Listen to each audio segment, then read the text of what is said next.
Now we'll have the fear of inflation with recession lurking around the corner. Two of the world's leading central banks, the US Fed and the Bank of England, have raised their interest rates in the past 24 hours. In a daily update released this afternoon, S&P Global Ratings chief economist Beth Bovino says the agency sees the Fed 50 points rate hike becoming a regular tool in their box. She says the Fed is expected to reach for that tool in June with another 50 points hike and would not be surprised with a third 50 basis points hike in the month of July. Stocks on Wall Street were wobbling around 1700 GMT today, with the Dow down by more than 1,000 points. Here is Ayodeji Ebo, investment professional and the managing director and chief business officer at Optimus Afrinvest, is walking me through what is happening right now. Thanks for coming through, Ayodeji. Good evening. Yeah, good evening, and thanks for having me. Give me your first word on the Wednesday U.S. Fed rate hike, 50 basis points, and today's Bank of England 25 points interest rate increase. Okay, thanks. I think is in line with expectation, and that was why you would see that the market reacted positively yesterday. And also, the Fed chairman also mentioned that a 75 basis point increase is currently not being considered, which shows that they would maintain the projection. But if we also will look at it, this is in addition to the 25 basis points that it has moved this year.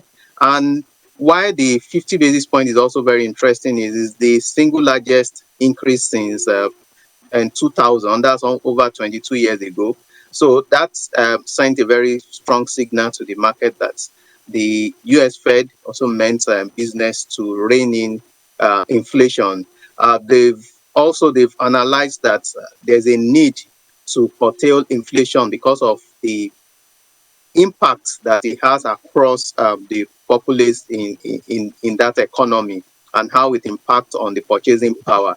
But it's really very dicey because of a lot of other crises. They are just recovering from the COVID era. They are also with the Ukraine-Russia crisis, which has impact on energy price, is also given concern that with a lot of the challenges going on within the global economy, that if the increase in rates is not balanced, may also lead to further increase in cost of funds, which would also impact cost of goods, and it may also lead to recession. So we are seeing that fear setting today.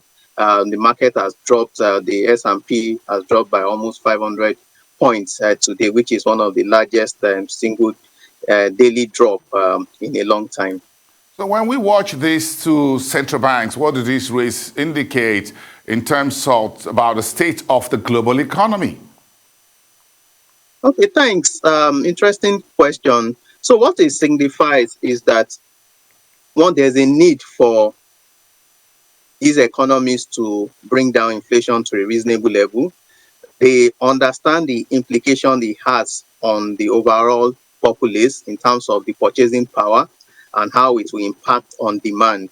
So if prices are not curtailed, if you look at, for instance, for US reaching almost, I think about 8.5%, which is really very high in terms of inflation rates.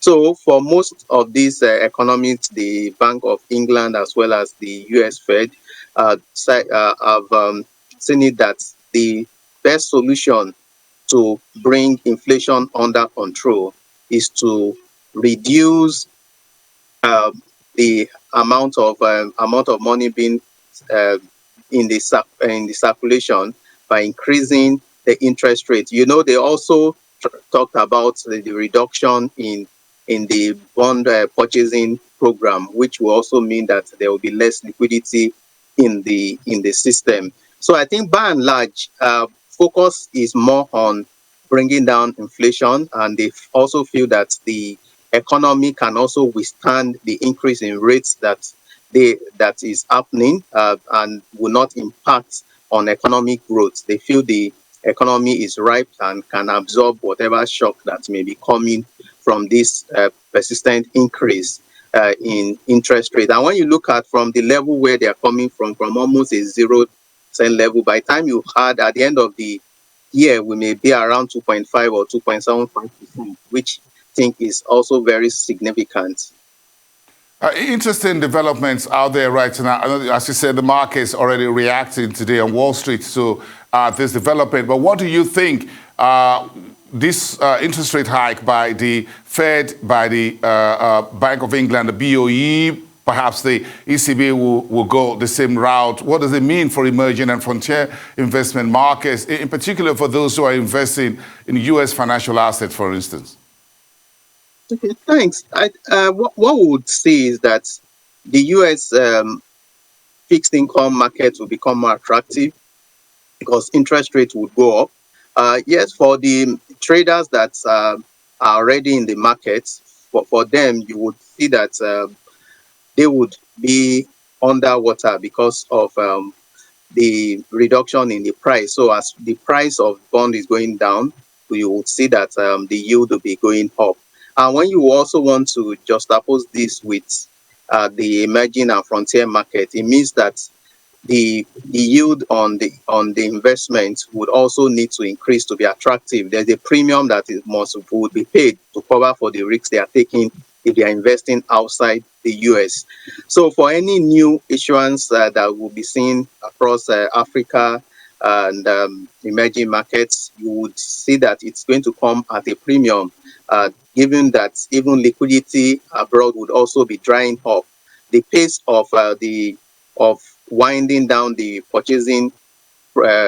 bond purchasing program would also increase. They have said that I think about $60 billion once it matures will not be rolled over. So that would also reduce the liquidity in the system. So some of those funds that are being taken to emerging and frontier markets would also be curtailed. Some will have to even recall. They may have to sell down on their bonds and to bring in funds to be able to show some gaps that liquidity squeeze would cause. Interesting when everyone around the planet is sitting down and watching what the Fed is doing, what the Bank of England is doing. How do you think other central banks will react to these latest rate increases by the big reserve banks? Okay, thanks. I think the reaction would vary from economy to economy. So starting from home, we know that the cost for our own high inflation rate is more of cost push. So we don't expect the CBN to compound the problem with an increase in interest rates in our home. Secondly, if you look at the equities market, look at the fixed income market, it's largely currently controlled by domestic investors. So we also don't expect any major pullouts or sell-offs that some countries in Africa, in emerging markets would experience at this point in time. You highlighted earlier that our equities market is getting stronger.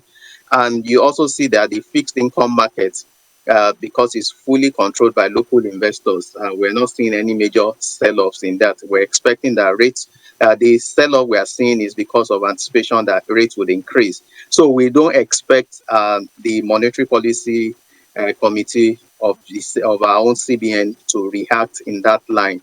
But for some other countries, likes of Egypt, Angola, for some of those countries that are largely exposed to the foreign investors, would have to increase their rates to make their fixed income, make their investment in their country more attractive and to be able to cover for that premium.